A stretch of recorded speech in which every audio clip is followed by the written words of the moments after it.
கிட்டத்தட்ட வந்து இங்க முதல்ல இந்த அரசு ஸ்ரீரங்க அரசு மருத்துவமனையில் இந்த முதல் கட்டிடம் வந்து கிட்டத்தட்ட 150 வருஷத்துக்கு முன்னாடி 150 இயர்ஸ் பேக். அதுக்கு முதல் கட்டிடம் 150 வருஷம். இனியும் அந்த கட்டடம் இயங்கிட்டு இருக்கு. அது ஆங்கிலேயர் காலத்தில் அந்த கட்டப்பட்ட கட்டடம்.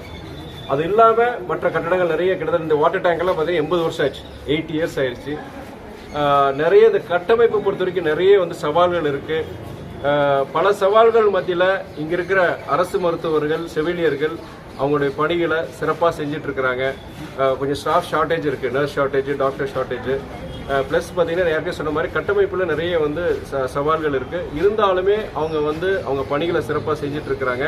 இது ஸ்ரீரங்கம் அரசு மருத்துவமனைக்கு ஒரு மாடல், ஒரு கவர்மெண்ட் ஹாஸ்பிட்டலாக இருக்கு. ஏன்னா நிறைய பேருக்கு வந்து ட்ரைனிங் இங்க இருக்கிற எப்படிலாம் இந்த மருத்துவமனை நடத்துறாங்க செய்யறாங்கிறதுக்கு ஒரு முன்மாதிரியா வந்து இங்கதான் வந்து அவங்க கொண்டு வந்து அவங்க ட்ரைனிங் எடுக்கிறாங்க. அப்படி சிறப்பான ஒரு மருத்துவமனையில பொறுத்த வரைக்கும் இங்க கட்டடங்கள் மிக பழமையான கட்டடங்கள், நிறைய இடங்களை பொறுத்த வரைக்கும் அந்த கட்டடங்கள் சில இடங்களை பயன்படுத்த முடியாத வகையில இன்னைக்கு இருக்கிறாங்க. ஸோ அதுக்கு வந்து இன்னொன்னு என்னன்னா இது ரொம்ப கிட்டத்தட்ட ஒரு 100 வருஷத்துக்கு முன்னாடி இருக்கிற ஹாஸ்பிட்டல்னால இந்த இருக்கிற வெளியில இருக்கிற அந்த ரோட் லெவலுக்கு அந்த தரமட்டத்துக்கு உள்ள இருக்க ஹாஸ்பிட்டலுமே கிட்டத்தட்ட அது நிறைய வித்தியாசம் இருக்கு. 1 அடி 1.5 அடி மேல இருக்கு. ஸோ மழை காலங்களை பொறுத்த வரைக்கும் தண்ணி வந்து மழை தண்ணியே உள்ள வரக்கூடிய ஒரு சூழ்நிலை இருக்கு. இதனால என்னன்னா இதுக்கு வந்து ஒண்ணு இந்த ஹாஸ்பிட்டல் பொறுத்த வரைக்கும் வேற இடத்துக்கு நம்ம மாத்திரம் அந்த அரசு பேருந்து நிலையமை பொறுத்த வரைக்கும் உங்களுக்கு தெரியும், உங்களுக்கு முன்னாடி கட்டிட்டு இருக்கிறாங்க. அந்த அரசு அந்த பேருந்து நிலையமா இன்னைக்கு அது முழு இயக்கத்துக்கு வந்துருச்சு வச்சுக்கோங்க. போக்குவரத்து நெரிசல், ஆம்புலன்ஸ் வருது, டாக்டர்ஸ் வருது, பேஷண்ட்ஸ் வருது, பல இதுக்கு சவால்கள் இருக்கு. பிளஸ் இங்க பழைய கட்டிடங்கள் இருக்கிறதுனால ஒண்ணு இந்த இடத்துல வந்து இதெல்லாம் எடுத்துட்டு இந்த பழைய பில்டிங்களை எடுத்துட்டு புது கட்டிடங்கள் கொண்டு வரலாம். இல்ல வேற ஒரு மாற்று இடம் குறைஞ்சபட்சம் நமக்கு 5 ஏக்கர்னாச்சும் தேவைப்படுது. 5 ஒரு கவர்மெண்ட் ஹாஸ்பிட்டல் ரன் பண்ணா மினிமம் நார்ம்ஸ் படி 5 ஏக்கர்ஸ் தேவைப்படுது. 5 ஏக்கர் நிலம் அரசாங்க நிலம், புறம்போக்கு நிலம் மாதிரி இருந்துச்சுன்னா இந்த ஸ்ரீரங்கத்துக்கு அரசு மருத்துவமனை அங்க கொண்டு போறது நல்லது. ஒண்ணு என்னன்னா இங்க இருக்க ஸ்ரீரங்கத்தில் இருக்கிற போக்குவரத்து நெரிசலை குறைக்கிறதுக்கு ஒரு வழிவகுப்பு செய்யும். இன்னொன்னு என்னன்னா ஆம்புலன்ஸ் வர்றதுக்கு, பேஷண்ட்ஸ் வருது, டாக்டர்ஸ், நர்சஸ் வர்றதுக்கும் பொறுத்த வரைக்கும் இந்த மாதிரி போக்குவரத்து நெரிசல் இல்லாத ஒரு இடம் இருந்துச்சுன்னா அது கண்டிப்பா அது நல்லதா இருக்கும். அதனால ஒண்ணு வேற இடத்துக்கு கொண்டு போறதுக்கு உண்டான அந்த ஏற்பாடுகள் அது கண்டிப்பா நானும் வந்து இங்க இருக்கிற சில நபர்கிட்ட சொல்லியிருக்கிறேன். அரசு சார்ந்த இடங்கள் இருந்துச்சு சொல்லுங்க, நம்ம மாவட்ட ஆட்சியர்கிட்ட சொல்லி நம்ம கொண்டு போலாம்னு சொல்லியிருக்கிறேன் நான். அது இல்லாம பொறுத்த வரைக்கும் அவங்க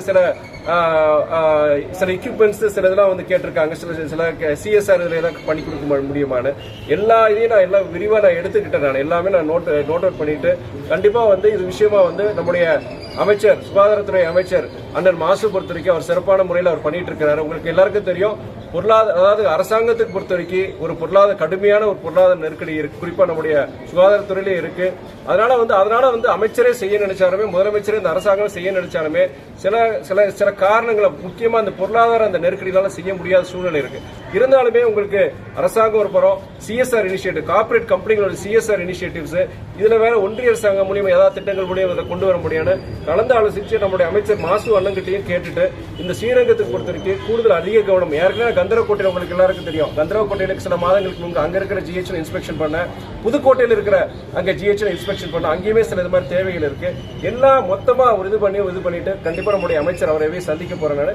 கண்டிப்பா அமைச்சர் சொன்னாரு, நான் இந்த மாதிரி சொல்லும் போது கண்டிப்பா செய்யுங்க தம்பி, முடிஞ்ச வரைக்கும் உங்களுக்கே தெரியும் சூழ்நிலை எப்படி தெரியும், முடிஞ்ச வரைக்கும் உங்க தொகுதிக்கு நான் என்னால முடிஞ்சு செய்யறேன்னு சொல்லி அமைச்சர் ஒரு வாக்குறுதி கொடுத்திருக்கிறாரு.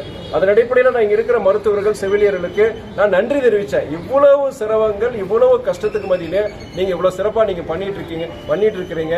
என்னுடைய நன்றியை நாடாளுமன்ற உறுப்பினர் என்னுடைய நன்றியை தெரிவிச்சுட்டு உங்க கூட சேர்ந்து நானும் இந்த மருத்துவமனையை இவ்வளவு சிறப்பான முறையில் கொண்டு வரதுக்குள்ள முயற்சியை எடுக்கிறேன்னு சொல்லியிருக்கிறேன்.